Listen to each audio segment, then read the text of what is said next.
Mr. President, thank you. Mr. President, there's a lot of talk today of an embargo, and indeed there is one. It's staring us all in the face. It's the embargo the Cuban regime mercilessly imposes on its own people decade after decade after decade. As we meet again, yet again, today, sadly, Cuba is plunged back into darkness. Another blackout is sweeping the island. Blackouts have been affecting the island for many, many years. Colleagues, this is sadly nothing new. Families are once again wondering whether their food will spoil, whether hospitals will have power, whether they will have enough charge on their phones to call their loved ones. But somehow, conveniently, there always seems to be enough power for the regime, for the Cuban dictatorship. There's enough power right now as we speak for the Castro family's compounds. They have electricity. There's enough power for the regime's offices, including, apparently, enough to type up today's remarks, blaming America once again, year after year, for the crisis they have created. There will be, I promise you, enough power for the Cuban propaganda shop to clip and post and translate their lies they're spreading in this body once again around the world. I stand here today to urge the Cuban regime, change your ways, turn the lights back on for your people. You have heard the cry of your own people. Answer it. Answer that cry.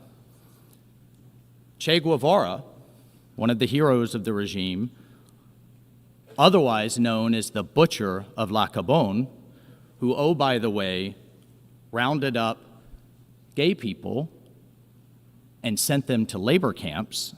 He used to say that Cuba's revolutionaries were, quote, guided by love for their people. Where is that love? I don't see that love. 5 years ago, this month, 5 years ago, on July 11th, 2021, thousands of Cubans filled the streets and demanded freedom. You can pound away, my friend. This is not Havana. This is the United States of America. This is the United Nations. And we will speak, we will be heard, and we will not be silenced like your own people. So pound away. I'm sorry to interrupt the speaker. This is a point of order from the delegation of Cuba. Before giving the floor, may I remind the distinguished representative of Cuba that in pursuant to Rule 71, a representative raising to a point of order may not speak on the substance of the matter under discussion. I now give the floor to the representative of Cuba on a point of order. Gracias, señor. Thank you, Mr. President. I call for you to call to decorum the permanent representative of the United States. This is the United Nations General Assembly. You are a liar, Mr. Waltz.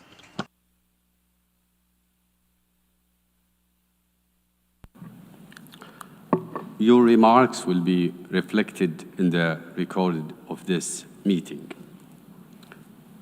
I also appeal to members to conform with the practice of the United Nations whereby debates are conducted in a respectful manner. I now give the floor to the representative of the United States of America to continue. Mr. President, here's what the regime and their very rude and inappropriate representatives do not want you to hear. That 5 years ago, this month, this anniversary is coming up, thousands of their people filled the streets of Cuba and demanded their freedom. They were hungry, they were tired, they are living through years of blackouts. They are sick of a regime that sits on billions while its people starve. For 67 years, the Cuban regime has enriched itself, its ruling elites, while abusing its people, strangling private enterprise, criminalizing dissent, and clinging to failed communist economics. Colleagues, communism has never worked, it doesn't work, and it will not work.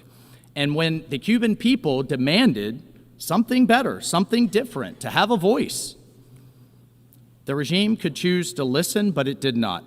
Instead, it chose to imprison 800 of its own people. And I want to take a moment today to read a few of their names. You should hear their names. You should see their faces. Luis Manuel Otero Alcantara. You know what his crime was? He's in maximum security prison. His crime, and this is according to the regime, is, quote, artistic expression. His crime is being an artist, Mr. President. Fernando Almendares Rivera. His crime, he's a musician, and he writes songs the regime doesn't like, calling for freedom. Michael Castillo Perez, another musician in maximum security prison. What did he do? He also wrote rap songs the regime doesn't like. This young man, this amazing young man, Duanes de Bel Leon Tobera, is a young poet. He's a poet. He writes poetry, colleagues, 14 years in a maximum security prison. And these two brothers, Jorge Martin, Nadir Martin Perdomo, the UN, you all, have condemned their imprisonment and called for their release. See their faces as you make your speeches today. Remember them, because they're in prison for daring for freedom. Colleagues, they're not armed, they're not violent, they carry flowers and write poems and write music. And for that, the regime beats them, detains them, and tries to break them. These are the names the delegation here banging on the table doesn't want you to hear. They don't want this assembly to hear it. They don't like free speech. They don't like dissent. And instead, year after year, they hide behind this myth called a blockade. But let's talk about this so-called blockade. I would ask you if there's an embargo, and I'm looking at some of the delegations here. If there's an embargo, a blockade, whatever name they want to put on it, how did humanitarian aid from Belize, Canada, Chile, China, Colombia, the European Union, Mexico, Spain, Russia, Uruguay, and the UN itself reach the country just in the last few months? Many of you have mentioned a massive Russian oil tanker with 750,000 barrels of oil just went to the island. There's a humanitarian aid provision in our law for humanitarian aid. There is no ring of Navy warships, U.S. Navy warships, sitting around this island blocking trade or humanitarian aid going into Cuba. It's fake, it's false, it's a lie. Period. If there's an embargo, why does the United States, I'm a native Floridian, I've seen the ships leaving our ports, give $500 million a year in commodities to Cuba? Why is the U.S. providing more than $100 million in aid?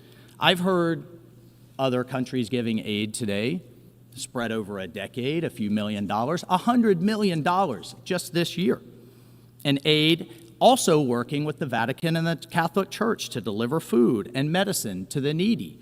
Aid that we also provided, additional aid after the most recent hurricane. And I ask you, I go back to the fundamental question. If there's no food and fuel for hospitals, how is there fuel for the Castro private family jet? How does President Diaz-Canel afford, you can look it up online, his Hermes tie? How does he afford his Rolex watch and the Mont Blanc pen that he writes with? How does the Castro family afford their 17 homes, their private island, their splashy trips to Madrid and Moscow and the Costa del Sol? I'm sorry to interrupt the speaker once again. There is a point of order from the delegation of Cuba. But let me just remind the delegation of Cuba and all delegations, in fact, a delegation can exercise the right of reply at the end of the afternoon meeting. So I will give the floor to the distinguished representative of Cuba if he has a point of order. Gracias, señor presidente. Thank you, Mr. President. It is a procedural matter. The delegation which opposed and asked for this debate to not take place has taken the floor twice, and it is doing so now in an offensive way against my country, and I call upon you to call upon the Speaker to observe decorum. Thank you.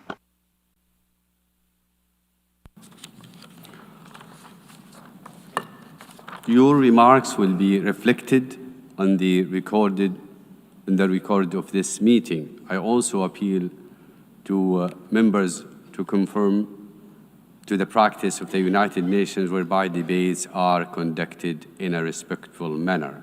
So please continue.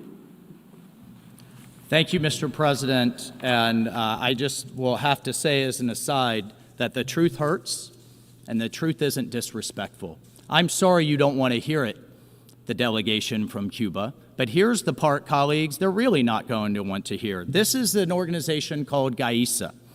This is the Cuban military's secretive conglomerate that runs about half the Cuban economy. It has an $18 billion trust fund. I would hope you would all ask yourselves, particularly those that are contributing, where's all the money going? Where is all of that money, $18 billion under GAISA? If you haven't heard of it, it doesn't give a cent of those earnings to the Cuban people. We should also be talking about Cuba's modern-day slave trade. Yes, the Cuban regime ships doctors and nurses around the world and around the region, but here's the part they don't tell you, and they want to bang the table so that you don't hear. The regime takes their wages. They don't get paid. The regime takes the wages and makes them work for free and threatens their families if they disobey. And they do the same with the mercenaries. My European colleagues, please hear this. Thousands of Cuban men are being forced to fight in Ukraine. And do you know where their wages are going? In the Castro family pockets. They're going to the regime.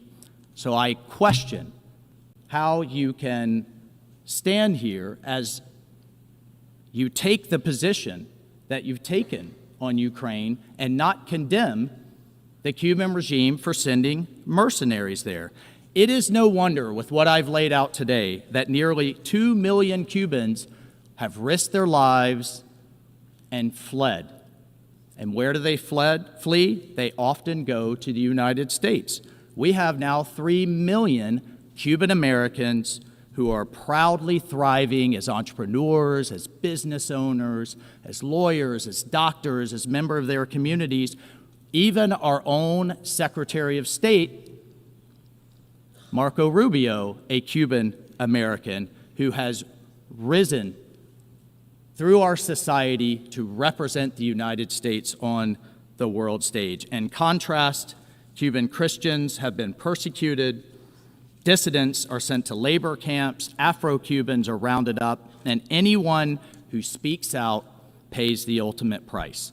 So we have to ask ourselves, why does Cuba continue to call for this debate and come to this microphone? The answer is simple, because blaming the United States is the only economic plan Havana has left. And when they try to whitewash their crimes, again, for the second time in one session at the cost of $28,000 per hour, don't fall for it. Don't lend your voice to this propaganda. There is no American blockade. The only embargo in Cuba is the guillotine the regime keeps over the heads of its people. And when the Cuban regime keeps feeding their people in the world these lies, they would do well to remember Fidel Castro's own words. He said, quote, "Deceiving the people, raising false hopes, always brings the worst consequences. Well, the consequences are being felt by the Cuban people year after year after year. And what are those consequences? They are years of blackouts, a population that hates its government, empty grocery shelves, broken hospitals, and millions of Cubans who have fled the island that they love. I ask you again, we heard the foreign minister of Cuba describe the United States as racist and oppressive. Why are so many people trying to come to this country? Why are so many people fleeing their country? The world should not help the Cuban regime hide its incompetence and its malice and its corruption and its greed. We should help the Cuban people break free, realize the freedoms that the Cuban people have dreamt of for so long. I stand with the Cuban people. President Trump stands with the Cuban people. Secretary Marco Rubio, a proud Cuban American, stands with the Cuban people. We call on the regime to release these political prisoners, to allow real economic freedom, and give the Cuban people the very rights that this body claims to defend. Stand with the Cuban people. Do not stand with the regime that has broken that country. You cannot do both. Now is a time for choosing. I thank you, Mr. President. I thank the distinguished representative of the United States of America.